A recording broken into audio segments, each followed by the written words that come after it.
नमस्ते सबैजनालाई क्वान्टिटेटिभ नेप्से.com को विकली मार्केट एनालिसिसमा तपाईहरुलाई स्वागत छ। गत शुक्रबार मार्केट 4.06 अंकले अर्थात 0.15% ले घटेर 2650 मा क्लोज भएको छ। हामी मार्कडाउन पेजमै छौं। मार्केट ब्रेथले सपोर्ट गरेको छैन मार्केटलाई बिकज धेरै शेयरहरु अझै झरिरहेको छ। नम्बर अफ स्टक्स लेन्डिङ रेटमा हामीले त्यस्तो कुनै डाइभर्जेन्स देखेको छैनौं र नेप्से इन्डेक्सको हेर्ने हो भने हाम्रो पुरानो एनालिसिस यसमै हामी चाहिँ अडिग नै छौं। मार्केटले तल सपोर्ट टेस्ट गरेर माथि जाने खण्डमा यहाँ पहिला जस्तै केही टाइम साइडवेज रहने हामी एक्सपेक्ट गर्न सक्छौं र अहिले रिसेन्टली झरिरहेको पनि छ र हामी देख्न सक्छौं जिगज्याग प्याटर्न अथवा हायर हाई हायर लो अथवा ट्रायंगल फर्मेसन साइडवेज फर्मेसन भएर चाहिँ मार्केट बल्ल माथि जाने अनुमान गर्न सक्छौं हामी बेस्ड अन प्रिभियस प्याटर्नहरु। हाम्रो सेन्टिमिटर 36 छ जुन भनेको बेरिश डाउन ट्रेन्ड नै रहेको छ। Economy 12 market 15 earnings 9 total score 36 छ है त। र मार्केट ब्रेथ मुभिङ एभरेज अनुसार हेर्ने हो भने यसमा हामीले के देख्न सक्छौं भन्दाखेरि सर्ट टर्म र लङ टर्ममा सबै सेक्टरहरु डाउन नै छ। यो पर्सेन्टेज अफ स्टक 10 दिनको मुभिङ एभरेज भन्दा माथि हेर्ने हो भने एकदम कम छ, 50 भन्दा कम छ। त्यो भनेको ओभरअल इन्टरनल स्ट्रेन्थ चाहिँ डाउन छ भन्ने कुरा हो। र ओभरअल नेप्सेमा पनि 33% स्टक मात्रै बढेको छ जुन भनेको मार्केट ब्रेथ विक छ। सो यो विक अलिकति साइडवेज र बेरिश नै रह्यो। आरआरजी अनुसार पनि त्यस्तो म्यानुफ्याक्चरिङ सेक्टर विक ल्यागिङ तिर गएको छ भने अदर्स र इन्भेस्टमेन्ट सेक्टर पनि ल्यागिङ तिर रहेको छ। तर माइक्रो फाइनान्स र अरु सेक्टरहरु जस्तै लाइफ इन्स्योरेन्सहरु चाहिँ इम्प्रुभिङ सेक्टरमा गइरहेको छ।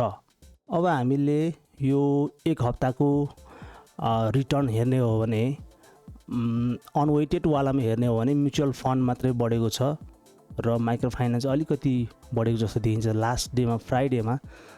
तर ओभरअल विकको हेर्ने हो भने ट्रेडिङ पोजिटिभमा क्लोज भएको छ र हाइड्रो पनि पोजिटिभमा क्लोज भएको छ। अरु सेक्टरहरु चाहिँ सबै नेगेटिभमा क्लोज भएको छ ट्रेडिङ एन्ड हाइड्रो। तर हाइड्रो पनि लास्टमा साइडवेज नै छ मिड विक पछि। सो हामीले वेटेड रिटर्न हेर्दा पनि म्युचुअल फन्ड अलिकति बढेको देखिन्छ लास्ट फ्राइडे। सो हामी म्युचुअल फन्डलाई हामी वाच लिस्टमा राख्छौं। अब हामी यसमा के गर्छौं भने सर र एकचोटी सबै सेक्टरको चाहिँ सर्ट क्विक स्क्यान गर्छौं।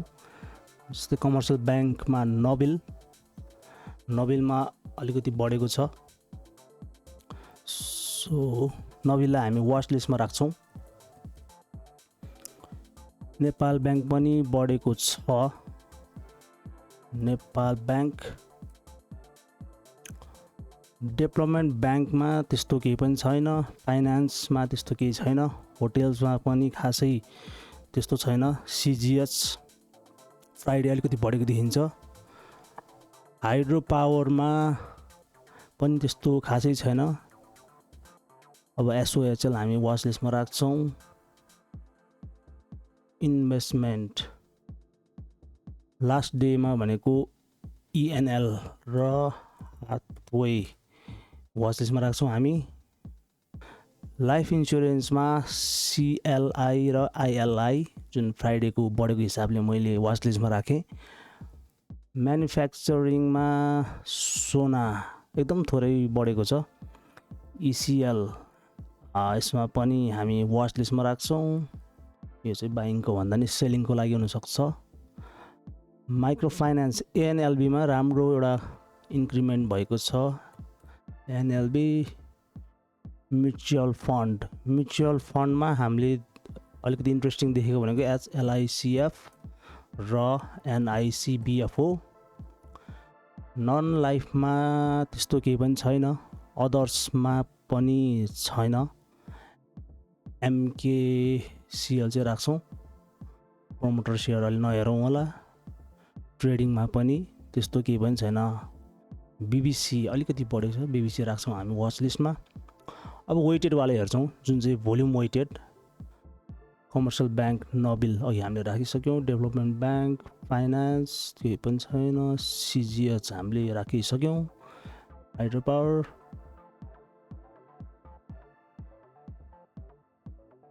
लगभग सबै सेम नै छ। सो हामी यसले अब तल जान्छौं।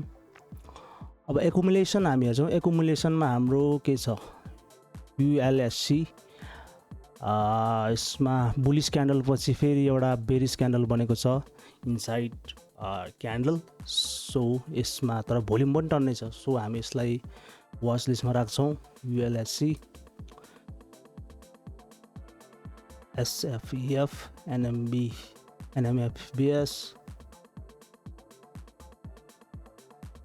SWMF हामी यसलाई पनि वाच लिस्टमा राख्छौँ, किनभने हामीले एउटा डबल बटम जस्तो फर्मेसन हुँदै जस्तो देखिन्छ र क्यान्डल बढेको र भोल्युम पनि बढेको हामी देखिरहेछौँ। रुरुमा त्यस्तो सेलिङ छ लास्टमा, सो हामी यसमा नहेरौँ होला।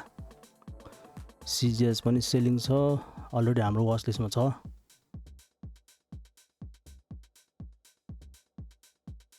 म्युचुअल फन्ड अब अरू हेर्दाखेरि प्रमोटर सेयर भयो र यो अभियानलाई पनि हामी वाच लिस्टमा राख्छौँ। फन्डामेन्टल्ली पनि हजुरहरूले स्क्रिनरमा सेलेक्ट गर्न सक्नुहुन्छ। फन्डामेन्टल चाहिँ अब त्यति चेन्ज भइरहेको हुँदैन। सो हामी चाहिँ कस्तो छ भन्दाखेरि फन्डामेन्टली राम्रो भए पनि यदि हामीले टेक्निकल्ली कुनै अलिकति प्राइसमा मुभमेन्ट अथवा भोल्युममा मुभमेन्ट देखेन भने चाहिँ हामी बाई गर्ने कन्फिडेन्स हुँदैन। सो यो फन्डामेन्टल प्यारामिटर भन्दा पनि टेक्निकललाई बढी हामी वेट दिन्छौँ। यो पुरै एनालाइसिस टेक्निकलमा बढी आधारित छ। त्यस कारणले अब हामी फ्लोर सिट एनालाइसिस गर्छौँ। यो टप ब्रोकरहरूको बाइङ र सेलिङ पोजिसन हो। 58 को लगभग बाई र सेल बराबर छ, कुनै एउटा साइडमा बायस छैन। 42 पनि त्यही छ। 44 ले अलिकति बढी बाई गरेको छ सेल भन्दा। सो हामी ब्रोकर नम्बर 44 लाई चाहिँ वाच लिस्टमा राख्छौँ। अरू सबै त्यस्तै छ, सेलिङ बढी छ। Number of broker net buying अलिकति बढेको छ। कन्भिक्सन लिडर भनेको टोटल बाहिर सेलमा बढी सेल गर्ने 34 छ। 34 44 अलरेडी हामीसँग छ। मेजर ब्रोकर टप 3 वटा ब्रोकरले 53% अफ कारोबार ओगटेको छ, जुन भनेको कन्सन्ट्रेसन ठुलै देखिन्छ। र 34 ब्रोकर अलरेडी हाम्रो वाच लिस्टमा छ। 44 पनि छ। र यो माथिको नै चार्टलाई अलिकति टाइम लाइन सिरिजमा देखाउँदा चाहिँ अल्टिमेटली 44 नै छ र सेलरमा 34 छ। अरू ब्रोकरबाट त्यस्तो मेजर एक्टिभिटी देखिँदैन। सो अब हाम्रो 44 र 34 वाच लिस्ट हामी हेर्छौँ यी ब्रोकरहरूले के गरे भनेर। 44 चाहिँ हाम्रो बाइङमा छ भनेपछि 44 ले के बाई गर्यो त? सानीमा बाई गरेको छ। सो हामी सानीमा पनि वाच लिस्टमा राख्छौँ। ओके, CGS अलरेडी छ हाम्रो वाच लिस्टमा। अर्को भनेको ब्रोकर नम्बर 34 बाट सेलर हो। सो के बेचिरहेको छ भन्दाखेरि चन्द्रगिरी बेचिरहेको छ र SPPL पनि बेचेको छ। पहिला एकदमै धेरै एकुमुलेसन गरेर त्यसपछि बेचेको देखिन्छ। ठिक छ, त्यो बाहेक अरू इन्फर्मेसन यसमा छैन। सो अब हामी हाम्रो वाच लिस्टमा भएको स्टकहरूको ब्रोकर एनालाइसिस हेर्छौँ। जस्तै नोबेलबाट सुरु गर्दाखेरि 42 बाट एकुमुलेसन देखिन्छ 3-4 करोडको। अनि सेलिङ कहाँबाट छ भन्दाखेरि 25 बाट। सो प्राइस अप छ, त्यही भएर हाम्रो यो बाइङ वाच लिस्टमा रहेको छ। नेपाल ब्याङ्क 58 बाट एकुमुलेट भइरहेछ र 8 नम्बर र 75 नम्बर ब्रोकरबाट पनि एकुमुलेट भइरहेको छ। सो NBL मा केही हामीले एक्सपेक्ट गर्न सक्छौँ। CGS मा 44 र 17 बाट एकुमुलेसन भइरहेको छ। SOHL 58 बाटै छ यसको एकुमुलेसन पनि। अनि ENL, हाथवे यसमा पनि एकुमुलेसन छ। अर्को भनेको CLI, ओके, ILI 58 बाटै छ। अर्को भनेको ECL मा सेलिङ चाहिँ हेर्नु पर्यो। ओके, 58 बाट एकदम म्यासिभ सेलिङ छ हाम्रो। अर्को भनेको एएनएलबी, यसको बायर हामी हेर्छौँ 62 बाट बाइङ छ।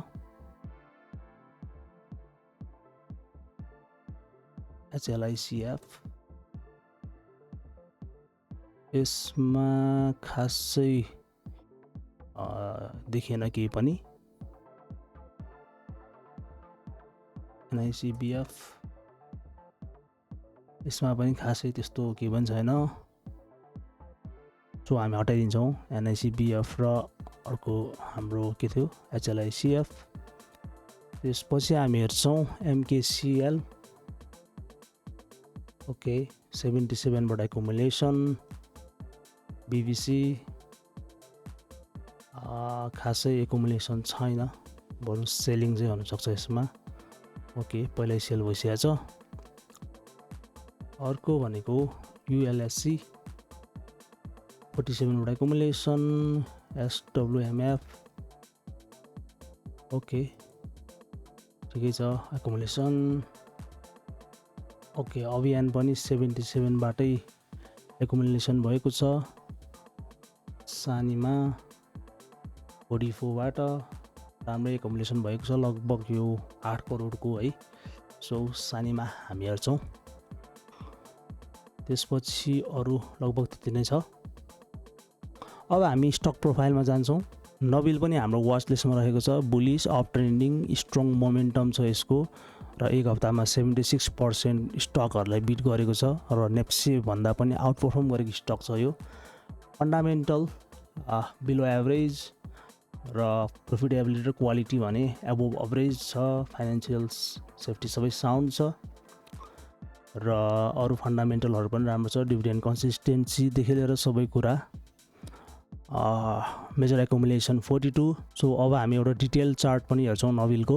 यदि हामीले हेर्ने हो भने नबिल ब्याङ्कको चाहिँ जुन एउटा रेजिस्टेन्स लेभल छ यो 550 तिर, 550 भन्दा माथि स्टेबल नै हुन खोजेको देखिन्छ प्राइस। सो यदि यो 550 भन्दा माथि स्टेबल छ भने हामीले बाई पोजिसनको लागि पनि हेर्न चाहिँ सक्छौँ पोटेन्सियल, बिकज स्ट्रङ रेजिस्टेन्स माथि मार्केट स्टेबल छ। सो यो वाच लिस्टमा राख्न सक्छौँ हामी। नेपाल ब्याङ्क एकदम साइडवेज छ यदि हामीले सर्ट टर्ममा हेर्ने हो भने, तर ट्रेन्ड वाइज चाहिँ हामी बुलिस र अप ट्रेन्डिङ पनि छ, किनभने यो तीनटा मुभिङ एभरेजको आधारमा गरिएको हो ट्रेन्ड एनालाइसिस चाहिँ। Price action wise sideways, but long term moving average भन्दा चाहिँ माथि क्लोज भएको छ। सो नेपाल ब्याङ्क हेरौँ।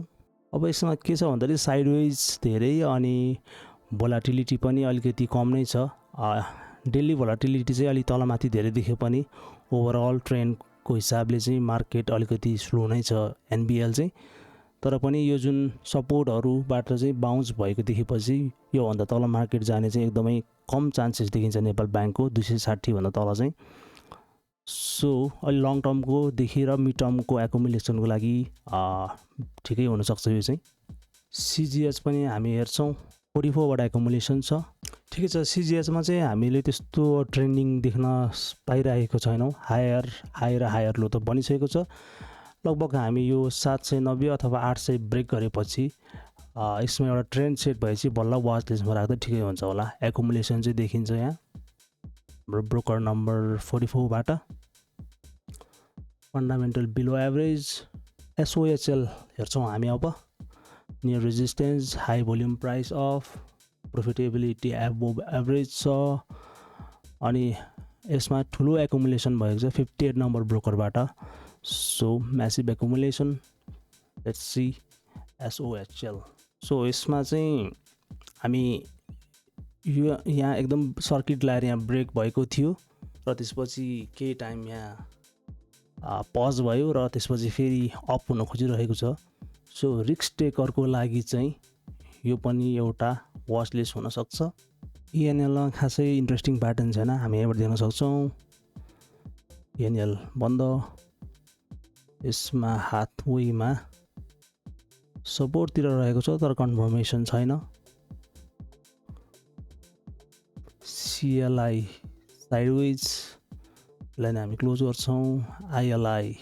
ILI मा पनि त्यस्तो हामीले खासै प्याटर्न देख्न सकेनौँ। ECL चाहिँ अब आइपिओ पछि बेच्ने कि के गर्ने भन्ने एउटा चाहिँ छ। क्यान्डल स्टिक प्राइस एक्सन अनुसार हेर्ने हो भने चाहिँ यहाँ एउटा ठुलो सेलिङ इन्गल्फिङ क्यान्डल आइसकेपछि र यहाँ यो लेभल रिजेक्ट भइसकेपछि हल्का वार्निङ चाहिँ हो यो। सो यसमा चाहिँ विचार गर्नुपर्ने हुन्छ। कम्पनीको फन्डामेन्टल्स हेरेर हामीले त्यो अनुसार डिसिजन लिनुपर्ने हुन्छ। र एभरेज कलरको हामीले हिस्टोरिकल डेटा हेर्ने हो भने अर्निङ्स पर सेयर पोजिटिभ नै रहेको छ र नेटवर्थ पर सेयर पनि 100 भन्दा माथि नै रहेको छ। तर यसमा रिभ्यालुएसन रिजर्भ हटाउने हो भने चाहिँ लगभग 100 भन्दा तल पनि गएको देखिन्छ पहिला चाहिँ। सो यसमा चाहिँ अहिले एटलिस्ट 100 सम्म चाहिँ छ। So fundamentally not bad. त्यही भएर हामीले विचार गर्न सक्छौँ एभरेज कलरमा चाहिँ। सो एभरेज कलरलाई चाहिँ सबै सप्लाई चाहिँ मार्केटलाई 58बाटै दिएको देखिन्छ भने अझै पनि एकुमुलेसन गर्नेमा चाहिँ 56 रहेको छ। सो धेरै लोभ नगर्ने हो भने चाहिँ कतिले चाहिँ यतिखेर नै एक्जिट गर्ने सोच्नु भए पनि हुन्छ। ANLB हामी हेर्छौँ। अब हाम्रो ANLB मा चाहिँ कस्तो छ भन्दाखेरि एकदम थोरै ट्रेड भएर ट्रेन्ड चाहिँ तर मेन्टेन गरेको छ, एकदम स्ट्रङ अप ट्रेन्ड। तर रिसेन्टली यहाँ डिस्ट्रिब्युसन भएको देखिन्छ ट्रेन्डको माथि। सो तर यो प्राइस लेभल भन्दा माथि जान चाहिँ गाह्रै हुन्छ जस्तो देखिन्छ जुन यहाँको सेलिङलाई हेर्ने हो भने। मल्टिपल रिजेक्सन छ प्राइस त्योभन्दा माथि। सो यसलाई पनि हामी हटाइदिन्छौँ। MKCL एकदमै तल झरेर अहिले यहाँ एउटा माइनर सपोर्टतिर छ। So no any confirmation. BBC चाहिँ हामीले जुन एकुमुलेसनहरू पनि देखिरहेको थियो ब्रोकरबाट र यो 4300 4400 माथि क्लोजिङ भयो भने चाहिँ यो स्टक हामी हेर्छौँ। सो अहिले वाच लिस्टमै रहन्छ यो स्टक। BBC को हेर्ने हो भने मेजर एकुमुलेसन त छैन तर सो हामी यसलाई वाच लिस्टमै राख्छौँ। ULHC चाहिँ हेर्ने हो भने एकदमै डाउन ट्रेन्डिङ छ। सो रिसेन्टली बढेको भए पनि यसमा त्यस्तो कन्फिडेन्स हामीसँग छैन, ट्रेन्ड रिभर्सल कन्फर्म भएको छैन। एटलिस्ट यो ब्रेक गरेर हायर लो बनायो भने चाहिँ हामी यसमा विचार गर्न सक्छौँ। सो अहिलेलाई हामी यसलाई राख्दैनौँ। SWMF मा चाहिँ बाइङ भन्दा पनि सेलिङ चाहिँ कन्सन्ट्रेसन बढी देखिन्छ एउटै ब्रोकरबाट। सो हामी एकचोटि हेर्छौँ।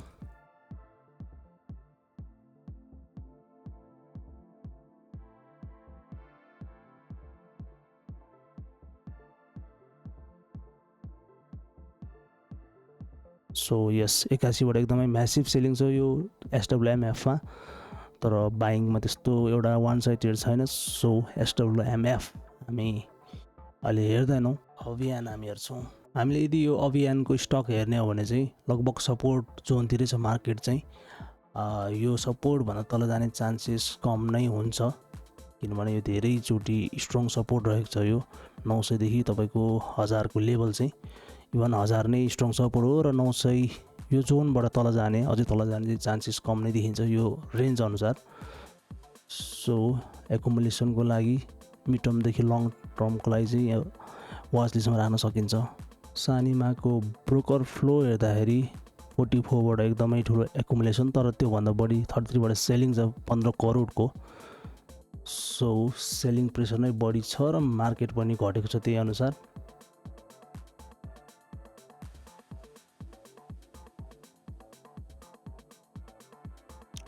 एकदम सानिमाको चाहिँ यो रेजिस्टेन्स लेभलबाट नै सेलिङ आएको छ। सो हामी अहिले यसमा अपसाइड पोटेन्सियल तत्काल चाहिँ हेर्दैनौँ। तर इनकेस यो सपोर्ट यो रेजिस्टेन्स चाहिँ ब्रेकआउट भएको केसमा यसमा पनि नयाँ ट्रेन्ड सुरु हुनसक्छ, up trend, strong up trend. तर त्यसको लागि चाहिँ 380 भन्दा माथि क्लियर ब्रेकआउट चाहिन्छ र एकदम स्ट्रङ रेजिस्टेन्समा छौँ अहिले हामी। सो हामी यसलाई चाहिँ वेट एन्ड वाच नै राख्छौँ। यो हप्ताको मार्केट एनालाइसिस यति नै। हेरिदिनु भएकोमा धन्यवाद र हजुरहरूले यो गफ सेक्सनमा चाहिँ आफ्नो रायहरू पोस्ट गर्न सक्नुहुन्छ। स्टकहरू जस्तै क्यास ट्याग युज गर्नु भएर नबिल लेखेर तपाईँहरू टाइप गर्न सक्नुहुन्छ आफ्नो स्टोरीहरू। र यहाँ चाहिँ हामीले बुल र बियर पनि हामीले मार्क गर्न सक्छौँ र त्यसको आधारमा यहाँ एउटा सेन्टिमेन्ट भन्छ 100 भन्दा बुलिस स्टक कुन हो, बेरिस कुन हो र सबैभन्दा बढी मेन्सन भएको गफ भएको स्टकहरू कुन हो भनेर चाहिँ यहाँ हामीले हेर्न सक्छौँ। र यो चाहिँ हजुरहरूले जति धेरै युज गर्नुभयो त्यति नै इन्फर्मेटिभ हुन्छ। सो एउटा मार्केटको सेन्टिमेन्ट मेजर गर्ने एउटा प्लेटफर्म हुनसक्छ। सो इन्गेजमेन्ट गर्नुहोला। धन्यवाद। By by.